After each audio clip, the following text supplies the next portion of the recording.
Om Namo Bhagavate Vasudevaya. Om Namo Bhagavate Vasudevaya. Om Namo Bhagavate Vasudevaya. Welcome to today's reading from Brilliant as the Sun, Retelling of Srimad Bhagavatam Canto 5, the Universal Order. We're going to be reading from chapter 24, the Subterranean Heavens. Mukum karoti vachalam pangum langhete girim yat kripa tamham vande Shri Gurum Dinatarinam Paramananda Madhavam Shri Chaitanya Ishwaram Hari Om Tat Sat. Shukadev again circled his hand through the air, and the aerial vision moved upward from Bhumandala through space, passing many glowing planets until it reached a vast shadowy region located high above the earth. Verse 1. Shukadev said, according to the speakers of the Puran, some 10,000 yojans below the sun is Rahu, traveling in the same direction as the stars. Its presiding deity, the son of Simhika, is the most monstrous of all demons. So Rahu is the son of Simhika.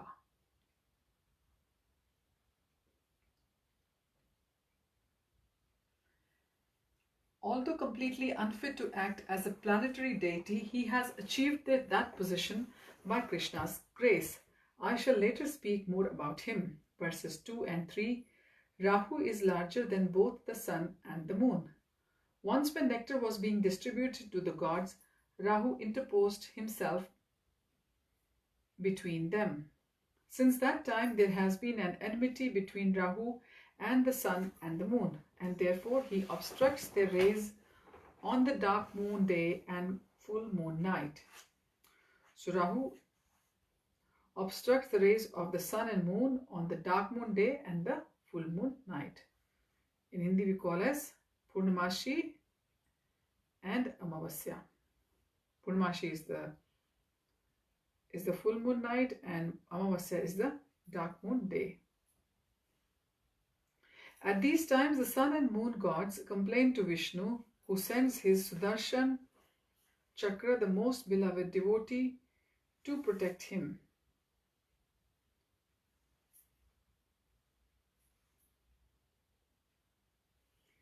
Sudarshan's intolerable heat drives away Rahu. The time he covers the sun or moon is known as an eclipse.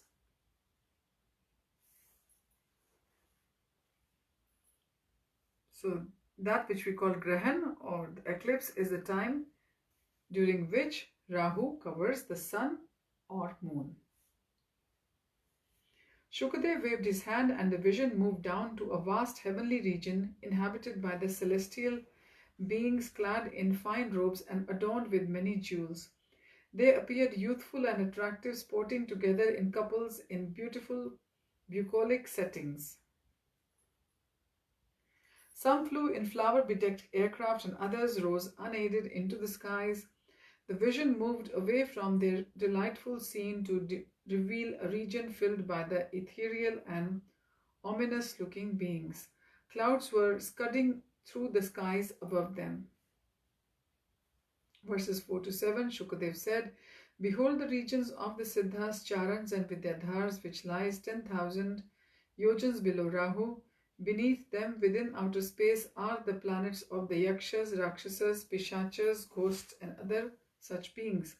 In that region, winds blow and clouds float in the sky. Beyond outer space, there is no more air. 100 yojans below these regions is Bhumandal, whose upper limits extend as high as birds like eagles, hawks, and Hamsa swans can fly. My dear King Parikshit, I have already described this region. Beneath it are 7 other realms known as Atal, Vital, Sutal, Talatal, Mahatal, Rasatal, and Patal. So these are the 7 realms below the earth.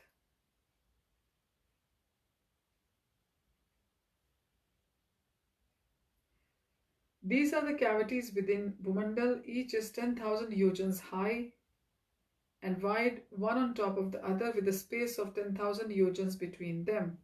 Verse 8, Shukadev circled his hand, and the aerial vision entered the earth, passing through the underground tunnels until it emerged in a vast chamber which, although hidden from the sun, was lit by the effulgent jewels on the hoods of the huge serpents moving about the region. The vision revealed a landscape so beautiful that it rivaled the heavenly planets. Magnificent marble palaces lined broad highways, each of them sitting within charming gardens and playgrounds, where powerful looking men and their attractive consorts strolled along, some of them accompanied by children who played and sported. They were adorned with costly jewelry, the men wearing fine turbans and the women sparkling tiaras.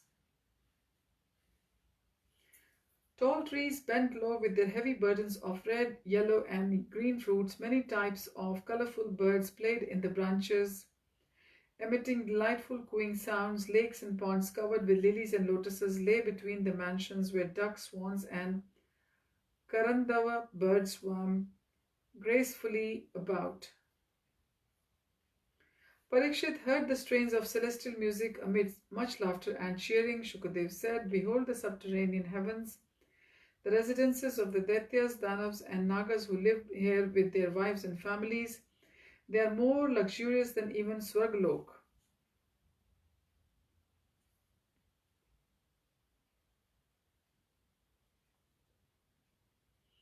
Swargalok, where the gods reside. The residents here enjoy greater sensual pleasure than the celestials and are engrossed in the illusory happiness of family life. Unlike the gods, nothing disturbs their enjoyment, and thus they are profoundly attached to worldly pleasures." Verses 9 and 10. Within the sky appeared images of brilliantly decorated cities with red stone highways lined with wonderful palaces and mansions.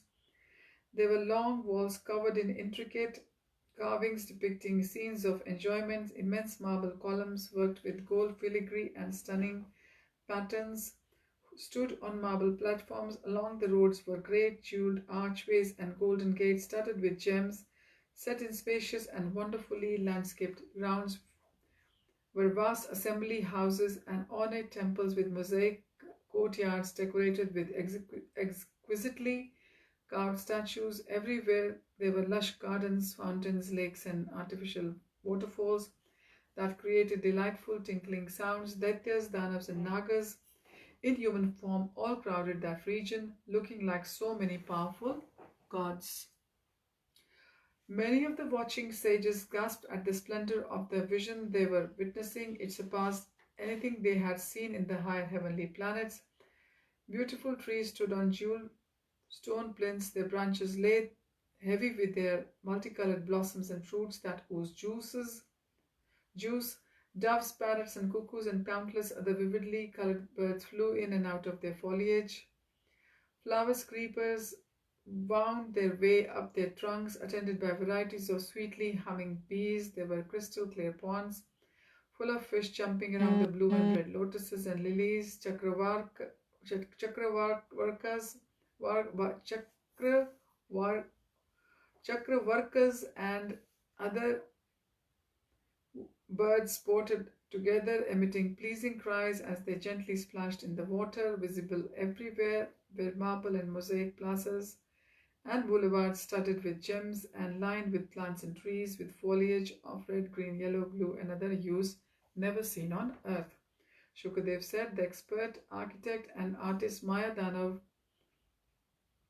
has designed and constructed this imitation heaven. Within these regions there were many hotels for visitors. The leaders of these planets dwell in the houses constructed with countless invaluable jewels." Verses 11 to 15. Because of the absence of the sun, there is no division of the days and nights, and hence no one experiences the passing of time. The Nagas' jeweled hoods illuminate all these subterranean regions. The residents drink and bathe in the juices and elixirs made from celestial herbs and are free from mental and physical ailments. Their bodies are ever youthful and fragrant.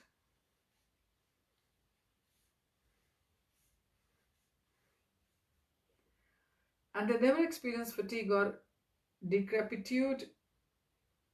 They live free of misery and without fear of death until its time arrives in the shape of the Sudarshan Chakra.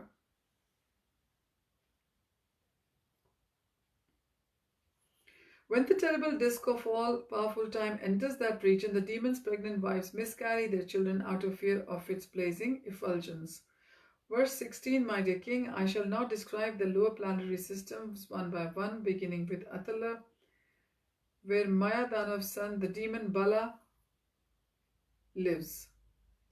He created 96 kinds of magical powers which false yogis can still employ to cheat people. Simply by yawning, he produced 3 kinds of women known as Swarini, Kamini and Pamshchali, who are all extremely fond of sex. The Suvranis like to enjoy with men of their own caste, while the Karminis do not discriminate, and the Pumschalis flit from one partner to another. These women seduce men who come to that region, plying them with the intoxicant known as Hataka, which endows the man with a great virility. The women then take advantage of the men, enchanting them to coy glances, intimate words, smiles of love and embraces, and thus induce those men to enjoy to their full satisfaction because they are endowed with so much sexual prowess. The men think themselves more powerful than the 10,000 elephants. Indeed, deluded by pride, they consider themselves to be God, oblivious to impending death. Verse 17, below Atal is Vital, where Lord Shiva lives with his associates.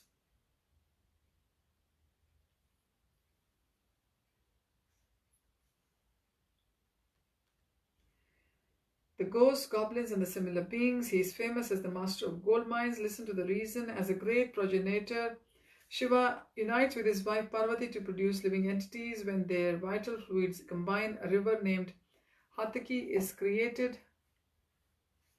Fire, when blown up by the wind, evaporates this river to leave a residue of gold known as Hataka. The demons and their wives who dwell on this planet live very happily using this gold to decorate themselves. Verse 18, below Vitala is Sutal, where the celebrated pious monarch King Bali, the son of Virochan, lives. To please Indra, the king of heaven, Lord Vishnu came as Vamandeva, a dwarf brahmachari, and tricked Bali. Asking for only 3 paces of land, he took the 3 wars which were under Bali's jurisdiction. Pleased with him for giving everything he had, the Lord reinstated him in Sutal and gave him wealth greater than Indra's. To this day, Bali worships Vamandev in that region. You mean the Lord awarded Bali's charity with material wealth? Asked Parikshit. Verses 19 to 20. My dear king, one should not think in this way. Bali donated all his possessions to Lord Vamandev. But one should not conclude that he achieved his great worldly opulence in Sutala because of his charity. The Lord is the life and friend of all living beings, a super soul in the heart who directs all creatures of this world, appreciating his transcendental qualities. Bali offered him everything. Vamandev could easily have awarded him with liberation, but Bali desired only to become his pure devotee. The Lord may sometimes give his pure devotee great material wealth, but this is not the result of devotional service. The actual result of bhakti is the awakening of pure love for Krishna.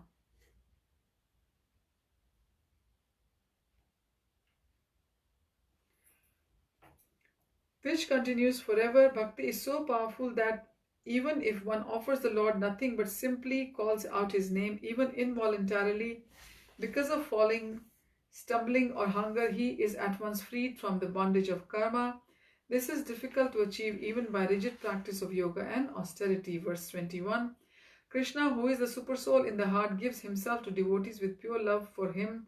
Narad is one such devotee. Shukadev looked with a smile toward Narad, who bowed his head in humility. Shukadev continued, mystic yogis like Kumars see the super soul within their heart and also experience great transcendental bliss. Verse 22, do not think that Lord Vishnu rewarded Bali for his devotion by giving him material happiness and opulence. Indeed, material opulence is an impediment to remembering Krishna. Bali received his worldly opulence because of his own past acts, which everyone must enjoy or suffer. Verse 23, Bali was so powerful that Lord Vishnu... Please tell me more about Bali, said Parikshit. Bali was so powerful that Lord Vishnu could think of no way to take everything from him. This is verse 23. He therefore resorted to tricking him. He went to Bali in the guise of a dwarf Brahmin and begged him for 3 steps of land by his own measurement. When Bali agreed, Vamandev took the 3 worlds from him, leaving him with only his body. Still Vishnu was not satisfied and he arrested Bali, bound him with ropes and threw him in the mountain cave. Despite this mistreatment, Bali Maharaj was such a great devotee that he prayed in the following way. Verse 24, how pitiable is that Indra, although learned and powerful, and despite having Brahaspati as his guru, is ignorant about the spiritual life. Brahaspati is also less intelligent as he did not properly guide his disciple. Lord Vaman came to Indra's door, but instead of asking for pure devotion, he engaged the Lord in begging me for the 3 worlds for the sense gratification. What use is the sovereignty over the universe which lasts for but a single Manvantara, a tiny fraction of the eternal time?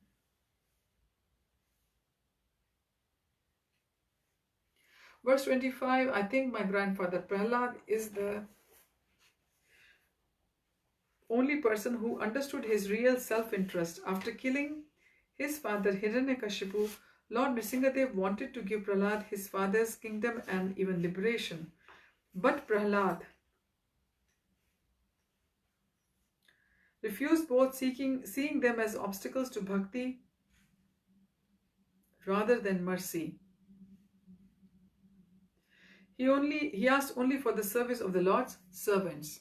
Verse 26, unfortunately, there is a gulf of difference between Prahlad and people like me. I am still attached to material enjoyment and therefore I find it impossible to follow Prahlad's exalted devotional example. Parikshit's eye opened wide. I am amazed by Bali's humility. Verse 27, Shukadev nodded, my dear king, I cannot adequately glorify Bali. Consider this, the Supreme Lord, Master of the 3 worlds, who is compassionate to his devotees, stands at Bali's door with club in his hand. Once when Ravan came here to conquer Bali, the Lord kicked him with 10,000 yojans with just his toe. Verses 28 to 29, the next planet beneath Sutala is Talatal, ruled by the great Danav named Maya. He is the master of all magicians who can invoke the power of sorcery for the good of the worlds. Shiva once set fire to his 3 kingdoms, but when Maya later pleaded him, he awarded him the opulent region. Since then, Shiva has assured him of protection, and thus he follows Shiva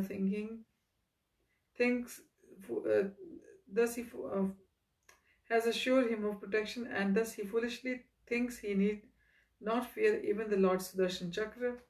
Below Talatal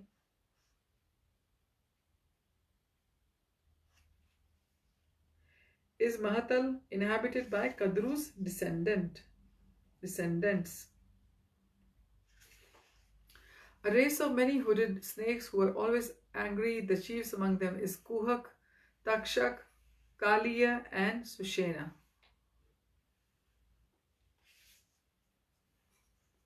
Vishnu's eagle carrier, despite his constant anxiety, they strive to enjoy family life. Verses 30 and 31, beneath Mahatal rise the Rasatal, where dwells the demonic sons of Diti and Danu. These enemies of the gods who dwell beneath the earth in holes like snakes are called the Panis. Nivatakvachas and Hiranyapurvasis. From beginning they are extremely powerful and cruel. Despite being proud of their strength, Vishnu Sudarshan Chakra always defeats them.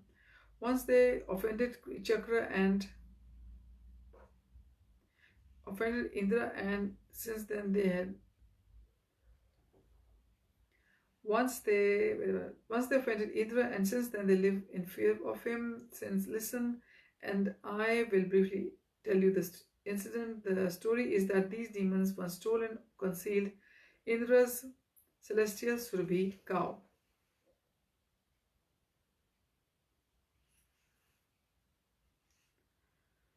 Okay. The story is that these demons once stole and concealed Indra's celestial Surabhi.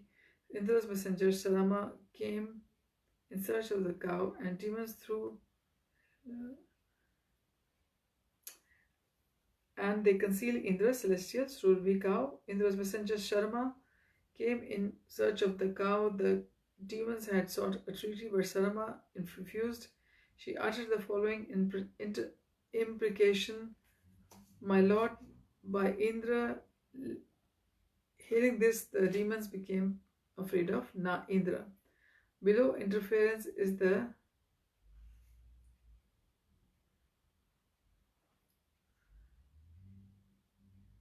demon sought a treaty, but Sharma refused it. She uttered the following imprecation: by killing the Indra. Hearing this, the demons became afraid of Indra. Below Rasatal is Patal, also known as Naga Loka.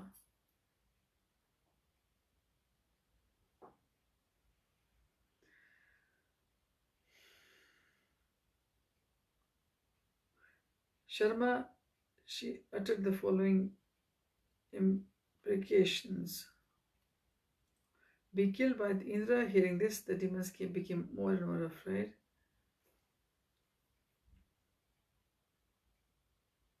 Of Indra. Below Rasatal is Patal, also known as Nagalok, where is Vasuki and other leaders of the sky. Of the Nagas, a demonic serpent raised this leaders. The leaders of the Nagas, a demonic serpent raised. These serpents, all of them are extremely angry, have anywhere between 5 to 1,000 hooks pleaded with them. These serpents, all of them who are extremely angry, have anywhere between 5 to 1,000 hoods bedecked with jewels that light up the entire planetary system of Bila Swarga. So with this, we come to the end of chapter 24, the subterranean levels. Next time we will read from chapter 25, the glories of Lord Ananta. Thank you for joining. Hari Om Tat Sat. Hare Krishna.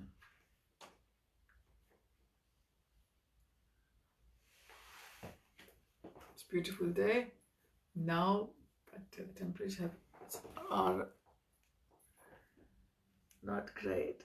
Hari Om Tat Sat. Hare Krishna.